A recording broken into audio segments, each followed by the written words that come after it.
What's up, everyone? Today, we got to talk about something big happening in Oklahoma City and Jalen Williams dealing with that right hamstring injury.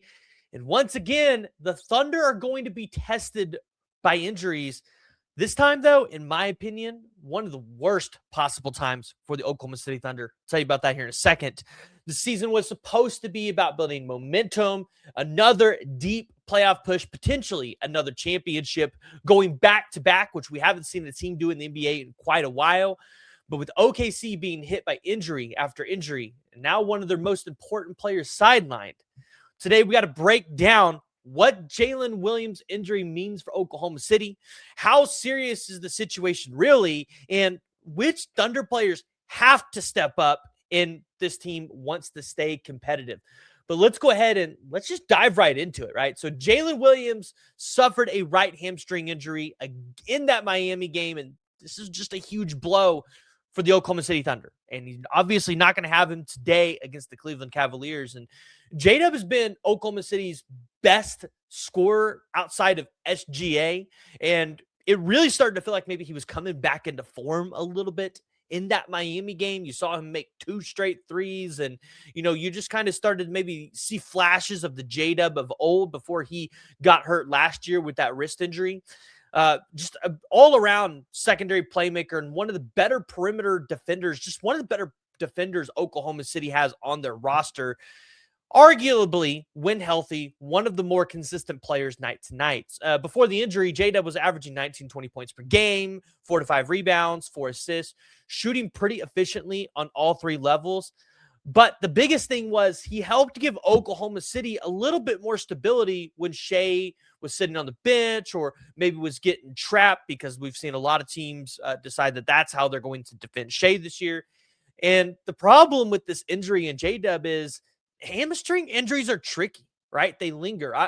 For those of you who don't know, I'm an Oklahoma fan. So, for Oklahoma fans, I think we know this very well after watching what happened with Oklahoma's wide receiver room last year with Nick Anderson and Andrell Anthony and all of those guys, right? These soft tissue injuries, they can be nagging. They can go on for a long time. And, if you're not 100% healthy and ready to go, coming back to action too quickly can be not a good thing here. So even when players return, they're not 100% explosive. And what that means for Oklahoma City is they have to survive without relying on J-Dub's downhill pressure, defense, and secondary scoring.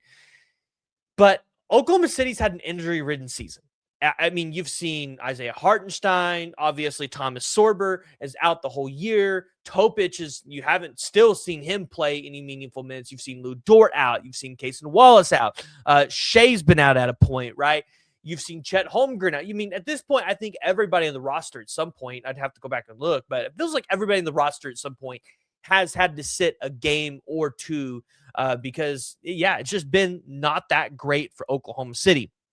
And so the question is, who needs to step up without Jalen Williams? And I think obviously the first name you're going to always throw out there was, SGA needs to activate that MVP mode. It's required at this point. And that starts and ends with Shea. Without J-Dub, more defensive attention is going to be on SGA, more late clock possessions, more responsibility as the playmaker, more than he already has. But Shea can handle it, right? Oklahoma City can't expect him to do everything alone. So we got to look at some other guys that can be around Shea that can step up. And I'm looking at Aaron Wiggins, a guy that just recently got an extension from Oklahoma City, a guy that played really well last year, but I just feel like hasn't stepped up in the way Oklahoma City needs him to this year. He can bring kind of a little bit of smart off-ball movement, efficient scoring, but Wiggins doesn't need to be flashy. I just need him to be a little bit more consistent. If he can give Oklahoma City 10 to 14 points, somewhat of a strong defense, energy minutes, I think that's going to be a huge swing to keep this team afloat. Additionally, I think for Chet Holmgren, you need him to be more aggressive. It's time, buddy. I mean, I love Chet. I love what he brings on the defensive side of the ball, but I'm going to need Chet to get more post touches, pick and pop opportunities. I need him to be a more reliable, and I need to have him more responsibility as a scorer for Oklahoma City. If Chet asserts himself offensively, I think it changes everything. And if he stays passive, Oklahoma City's offense, I think, is going to become way easier to defend. AJ Mitchell, like, what has there been to say about this guy this year? The best contract in the NBA. Sam Presti knew what he was doing there. But this is where things are going to get interesting because AJ Mitchell has shown his crafty scoring ability, confidence with the ball, strong feel for the game. We just need him to maybe take another step up on that scoring, keep the offense flowing when SGA is off the court, and take advantage of any extra minutes that he's going to get. This is how young players earn more real rotation trust, and you see a guy like AJ Mitchell deep in the playoff rotation. Additionally, you look at a guy like Isaiah Joe, right? If he can come into a game and knock down another 3 or 2 to what he's already doing, I think that would really help Oklahoma City out. At this point in time, you really need the team to step up on the offensive side of the ball, find their rhythm, improve the shooting, which just really feels like it hasn't been there. And J-Dub's injury is going to be a true test for a Thunder team that at this point in time, a lot of people have rumored maybe they would make a move at the trade deadline. It's going to test that depth. It's going to test that maturity. And if Sam Presti doesn't feel like it's 100% there, I would 100% expect to see Sam Presti make a move at the trade deadline because Oklahoma City's window is open. And this is another great year for Oklahoma City to make a run at the championship.